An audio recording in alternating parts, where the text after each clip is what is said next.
أن محمدا رسول الله حي على الصلاة حي على الصلاة حي على الفلاح حي على الفلاح الله أكبر الله أكبر لا إله إلا الله لا إله إلا محمد رسول الله صلى الله عليه وسلم.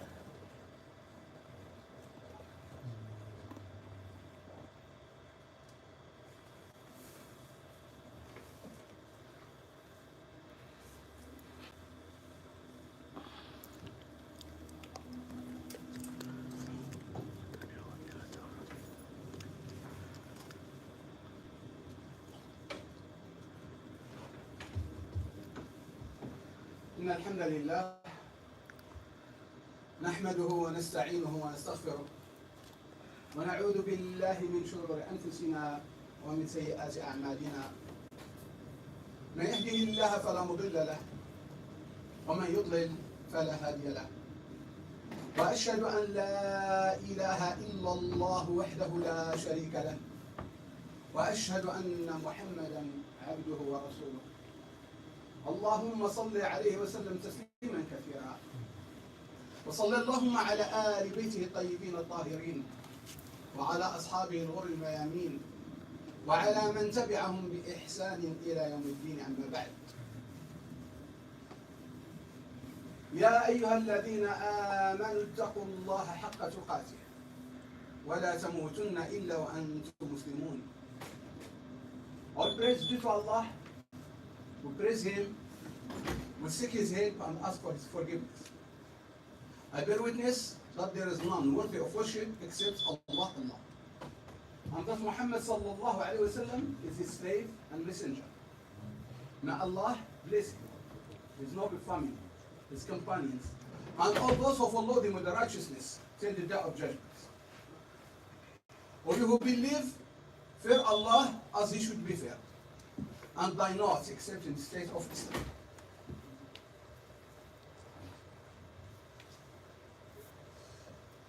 My dear brothers and sisters, Al-Hassan al-Basri is one of the tabi'een, great tabi'een.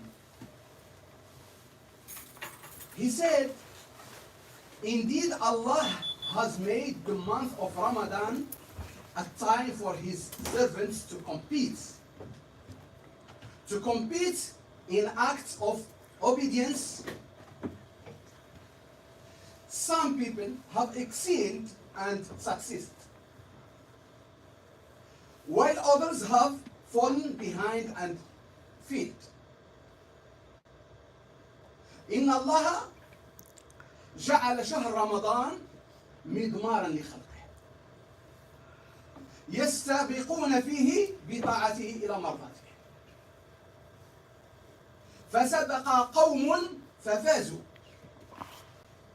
وتخلف آخرون فخابوا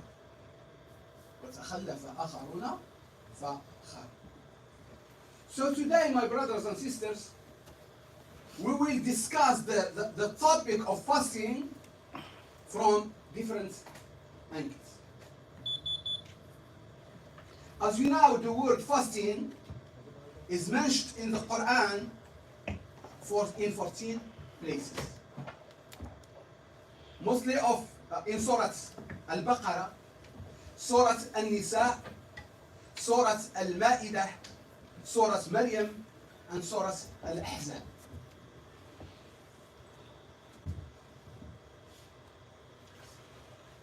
So let's talk about Ramadan from the historical standpoint or point of view. So fasting was prescribed to the nations that preceded us. However, their style and performance in fasting differs from ours. They have a different way of fasting. But Ramadan was always there. In Surah Al-Baqarah, verse 183, Allah subhanahu wa ta'ala said, O believers, fasting is prescribed for you as it was for those before you. Meaning, the followers of previous prophets.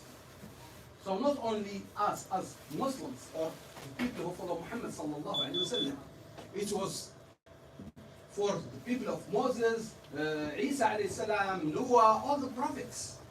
It's just the way of fasting was different. يا أيها الذين آمنوا كتب عليكم الصيام كما كتب على الذين من قبلكم.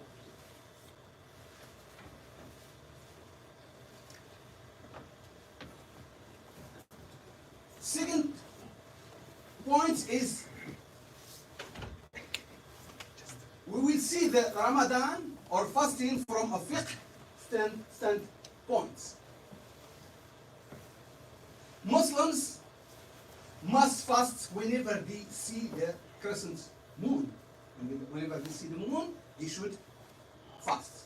In Surah Al-Baqarah, verse 185, Allah subhanahu wa ta'ala said, whoever sights the crescent moon, the month, let him fast it. Whoever sees the month or the moon, let him fast it. Means fast Ramadan. فمن شهد منكم الشهر فليصم. Whoever was there, present during, and saw the moon should fast. The third thing is from an educational standpoint. As you know, there are 3 degrees of fasting. Everybody fasts. Muslims, usually, everybody fasts. But they fast differently. The first degree or the first category or the first kind of fasting is the fasting of the common people, regular people. And what does that mean? Abstaining from food, drink, and sexual intercourse, which means stop your desires, right?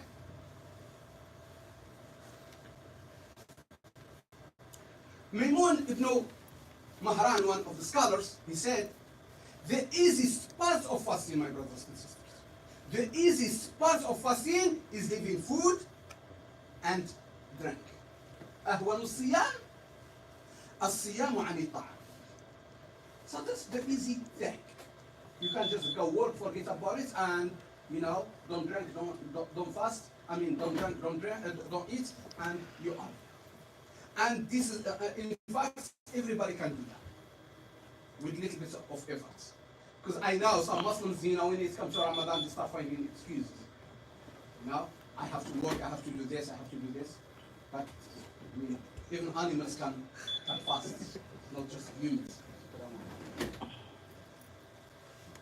Second is the elite fasting, which means the fasting of the people, the righteous people. The elite fasting is the fasting of the limbs, fasting of every part of your body, meaning restraining one's hearing. You don't want to hear haram. You don't want to see haram. You don't want to say haram. So you are fasting from every part of your body. You don't go to haram. So automatically you try to not sin. You try to not commit any sin.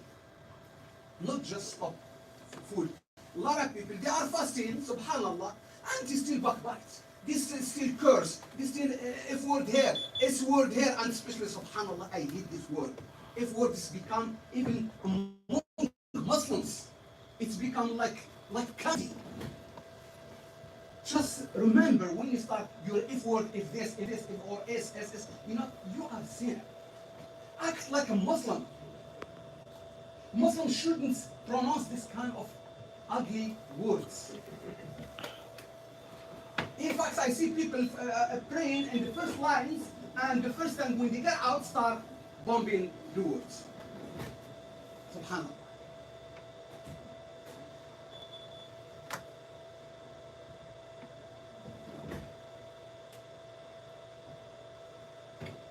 So when you try to stop or you stop committing sins and you abstain or you fast or all your body parts fast. So that's the way to achieve the taqwa. Achieve what?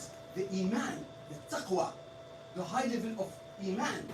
As Allah subhanahu wa ta'ala said, Ya ayyuha alladhina amanu. كتب عليكم الصيام كما كتب على الذين من قبلكم لعلكم تتقون. الصيام الهدف منه هو التقوى. Believers, fasting is prescribed for you as it was for those before you. So perhaps this is the goal of Ramadan. This is the goal of fasting. So perhaps you will become mindful of Allah subhanahu wa ta'ala. Perhaps you may become righteous. You may attain taqwa. Because stopping your food and your drink and your sexual intercourse doesn't make you taqi, doesn't make you, among the high level or to achieve the high level of taqwa or a high level of iman. But when you start fearing Allah subhanahu wa ta'ala to not commit any wrong acts, that's when you achieve that. You want to say something bad about somebody, you try to control your mouth. You don't want to look to haram things. You don't want to go to haram things. You don't want to listen to somebody try to say, I don't want to hear it, brother or sister. I fear Allah subhanahu wa ta'ala. Umar ibn Khattab radiallahu anhu said, fasting is not only from food and drink alone.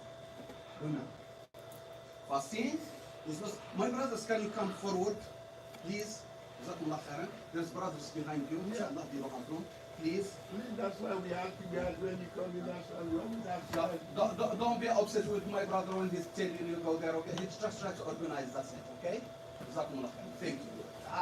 I'm sure you understand. Jazakumullah khairan. Thank you for understanding. A lot of room in So Umar ibn Khattab said, fasting is not only from food and drink alone. Rather, it is from lies, falsehood, vain talk, and swearing. So when you fast, you have to fast with everything you have. ليس الصيام كما قال عمر بن الخطاب رضي الله عنه ليس الصيام من الطعام والشراب وحده. ليس الصيام من الطعام والشراب وحده ولكنه من الكذب والباطل واللغو والحلف. فأنت تصوم بكل أعضائك. The Prophet sallallahu alaihi wasallam said in authentic hadith in Sahih al-Bukhari, whoever does not give up, let's focus on the hadith. Whoever does not give up false statements, which means telling lies, and evil deeds, and speaking bad words to others, Allah has no need of his giving up his food. So if you don't give up, backbiting, talking bad about people, being nasty to, lying, false statements, there's no need for you to stop.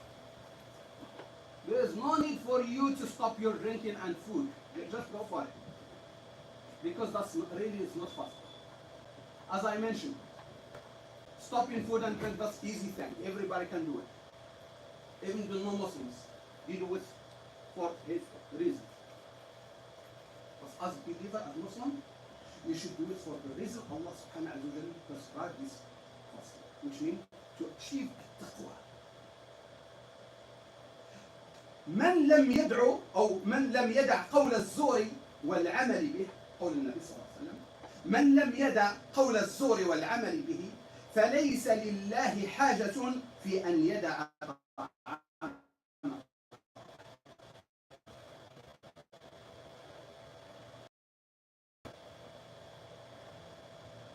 Now the third kind of fasting. The third kind is the fasting of the elite of the elite, which means to high, pious, righteous people. So we talk about the common people, the village people, the good believer one, or the good believers one, and now we're talking about the highest people. And when we talk about the highest people, I'm not talking about degrees, what degrees you have, how much money you have, how much wealth you have. No, we forget. This is just in this dunya. We are talking about an akhirah, life after. So this kind of fasting is the fasting of the heart. The fasting of the heart from unworthy concerns and worldly thoughts and restraining it entirely from everything besides Allah Almighty.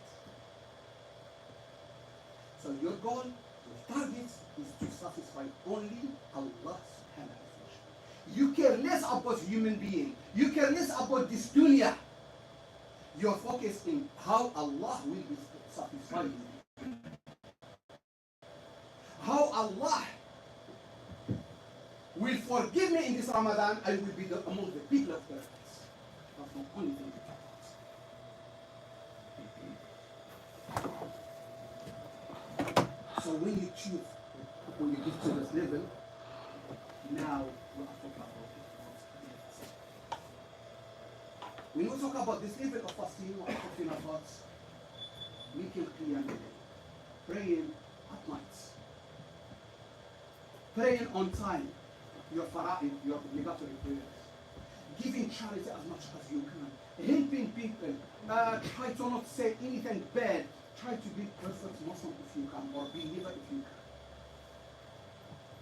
can. And you have opportunity. In Ramadan, we don't get this in other months. We have the last 10 of Ramadan. And that's where there is a night is better than, or worshiping one night is better than worshiping maybe 4 years. Which means is Laylatul Qadr, the night of Qadr. So if you try, if you can do it, try to take, for example, the first 10 days of Ramadan, take it off from yours and focus, flow, with itikaf in the mosque if you can, or at least some of the days. Try to help poor people, try to give charity, more charity, try to read Quran, making adhkar, remembrance of Allah subhanahu wa ta'ala. Be there for yourself. That's what you're gonna need to do that. فأقول قولي هذا وأستغفر الله لي ولكم فاستغفروه ويغفر لكم إنه هو الغفور.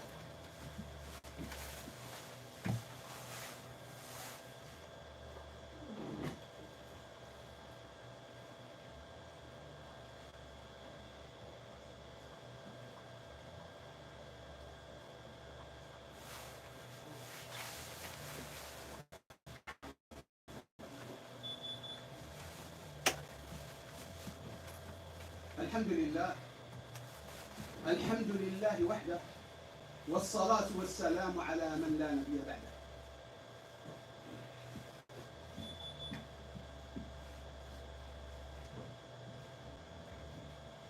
So the reason for which humans were created is to worship Allah. Right? Allah creates us to do what? To go to work and be focused on this life, or to worship Allah. Yes, I'm not saying I can't. I'm saying you can. Yes, you can do. Support your family, take care of them. That's kind of somehow kind of worship. But do not make that your God in your life. Your life, Allah subhanahu wa ta'ala created us to worship. Now, your risk, your sustenance is already designed for you. Allah subhanahu wa ta'ala, before He created you, He put your risk, your sustenance. You're gonna have this, how much, this kind of weight, this, how many kids, the wife, this, or husband, doesn't matter. So that's already this thing. So rush or don't rush, that's what you get. Doesn't matter. It's up at 4 o'clock in the morning or 8 o'clock in the morning, doesn't matter. But that's what you get. But that doesn't mean you're gonna go sleep and wait for it. No. So you have to work for it. But that's only for 60 years, 70 years, 100 years, 120 years. And that's it, and it's all. But the real why you are here on this earth is to worship Allah as He wants, according to the Sunnah of the Prophet Muhammad sallallahu alaihi wasallam. And that's gonna follow you to the eternity, to afterlife. So that's what you should work for.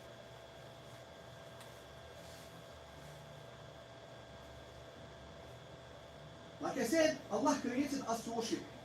But the endless desires and winds of the soul chained and enslaved the person, or enslaved us.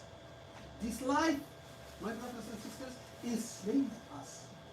This kind of system enslaved us. The only thing in our mind, how to make money, how to be wealthy, how to have beautiful car, how to have beautiful house. One thing in your mind. How I'm gonna pay my bills. That's why you get up. You get out from your house from the morning and you don't come until late night, exhausted, tired, and you don't even have time for your kids. And you go back to sleep. The next day the same, and that's the circle of your days. Because you are focused so much with this life, with these desires and winds of this life and this dunya, and you have no time for anything else. In fact, you have no time even to come to the mosque.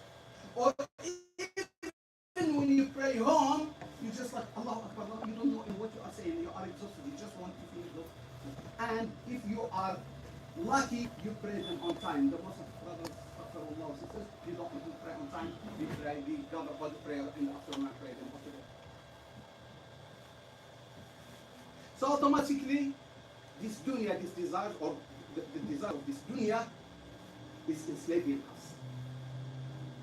That's why Allah subhanahu wa ta'ala imposed fasting for us.